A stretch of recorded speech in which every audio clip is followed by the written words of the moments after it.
अस्सलामुअलैकुम viewers and welcome.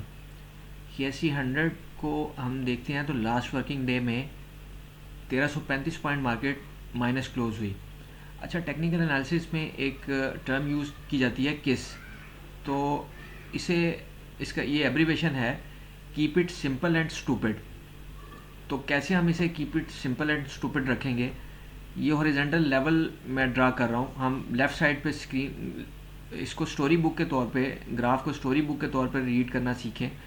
और viewers, ये चैनल जो है ये मैंने लर्निंग पर्पस के लिए है, बाय सेल कॉल्स नहीं है। इसी वजह से ये थोड़ा बोरिंग भी लगता होगा आपको, तो वरना मिर्च मसाला डाला जाए इसमें कि ये बाय कर लें, ये सेल कर लें, ये ऐसे मार्केट हो जाएगी, वैसे मार्केट हो जाएगी, तो बहुत सारे व्यूअर्स भी आ जाएंगे और वाह भी होना शुरू हो जाएगी और नेगेटिविटी भी आना शुरू हो जाएगी। लेकिन चूंकि ये एजुकेशन कंटेंट है तो इस वजह से एजुकेशन के कंटेंट को ज़रा कम ही रीड किया जाता है। लेकिन मैं अपना काम करता रहूँगा, किसी ने देखना है देखे, ना देखना नहीं देखना तो ना देखे। हर बंदे की अपनी अपनी मर्ज़ी है, उसकी अपनी अपनी चॉइस है।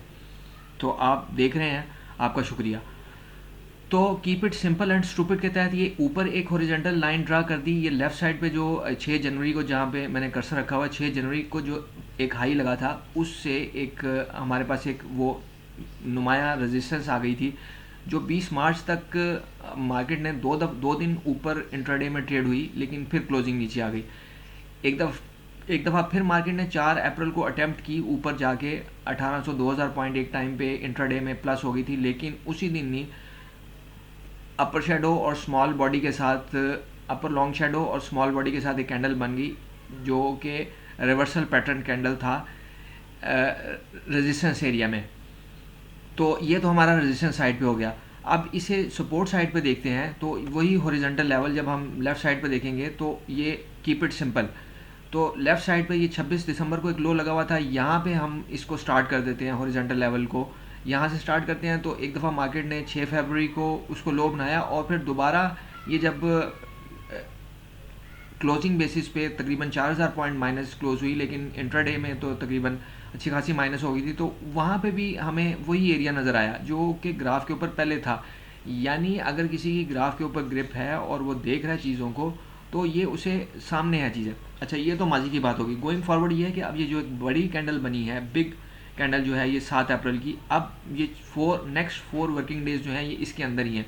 और अभी चांस यही है कि ये कुछ दिन और इस कैंडल के अंदर गुजारे। ये एक बड़े प्रोस्पेक्टिव में जो है वो साइडवेज मूव हो गई है इसकी।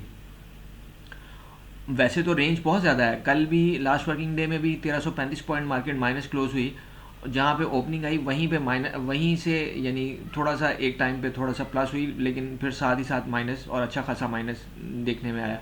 अभी इस रेंज के अंदर, ये बड़ी कैंडल की रेंज के अंदर जो सपोर्ट बन रही है वो 1,12,900 यानी 1,13,000 समझ लें, और रेजिस्टेंस जो है वो 1,17,500 की बन रही है। और फिर मेजर रेजिस्टेंस जो है वो 1,10,000, 1,10,000 के अंदर अंदर जब तक है, 1,10,000 तक आने में भी अच्छा खासा अभी ट्रैवल करना बाकी है। वहाँ पे 5,000 पॉइंट हैं और 5,000 पॉइंट में अच्छी खासी जो है वो मार्केट के पास पैसा देने के लिए मौजूद है, और मार्केट के पास देने के लिए अंधा पैसा मौजूद है अगर कोई मार्केट के रिदम के साथ अपने आप को अलाइन कर ले। तो 1,10,000 और फिर उससे नीचे नेक्स्ट जो हॉरिजॉन्टल लेवल हमारे पास आएगा वो 1,06,000 का आएगा। इसको भी अगर मार्केट ब्रीच कर जाती है तो फिर थोड़ा डीप हो सकता है, जिसके चांसेस हैं। अब यहाँ पे मजीद एक्सपर्टीज आ जाएंगी जिसमें हम इंडिकेटर्स का कुछ यूज़ करेंगे, और इंडिकेटर्स की बुनियाद पे ये है कि ये फेक आउट हुआ है। जब फेक आउट हुआ है तो, और वहाँ पे मार्केट सस्टेन नहीं कर सकती, यानी पहले तो फेक आउट तो बाद में कंसिडर हुआ ना, पहले तक तो ये था कि ये ब्रेकआउट हुआ, हालांकि अगर उसे फिल्टर किया जाए तो ब्रेकआउट नहीं था, बल्कि ये रेजिस्टेंस एरिया में मार्केट रेजिस्ट कर रही थी। तो अब जब ब्रेकआउट नहीं हो सका, यानी कुछ लोगों के नज़दीक ये फेक आउट हो गया, हालांकि मैं कहता हूँ कि ये ब्रेकआउट ही कंप्लीट नहीं था, इस वजह से ये फेक आउट नहीं है, बल्कि मार्केट ने सिर्फ रेजिस्टेंस एरिया को टच किया। तो जब एक साइड पे मूव नहीं चली, फिर दूसरी साइड पे मूव में शिद्दत ही होती है। पाक इलेक्ट्रॉन को देखें तो इसमें ट्रेंड बुल था और ये रेजिस्टेंस सपोर्ट एरिया में अपने ख़रीदारी करवाने आया था। मैं इसमें बायर हूँ। करीब तरीन रेजिस्टेंस तो 50 रुपीज़ का एरिया है, इससे ऊपर सस्टेन करता है क्लोजिंग बेसिस पे तो फिर हमें 55 और 60 रुपीज़ के एरियाज जो है वो नज़र आ सकते हैं। सिनर्जी ने ये ट्रायंगल का ब्रेकआउट लिया हुआ है और इससे ऊपर ही फ़िलहाल ट्रेड हो रहा है। AGL यहाँ पे साइडवेज हो रहा है, इसके डायरेक्टर्स के इलेक्शंस थे वो पोस्टपोन हुए, जिस वजह से इस थोड़ा सा फिर इसने प्रेशर लिया। अटक रिफाइनरी साइडवेज मूव में। तो व्यूअर्स, ये बाय सेल कॉल नहीं होती, जस्ट टेक्निकल बेसिस पे इंटरप्रिटेशन है। Thank you for watching the video.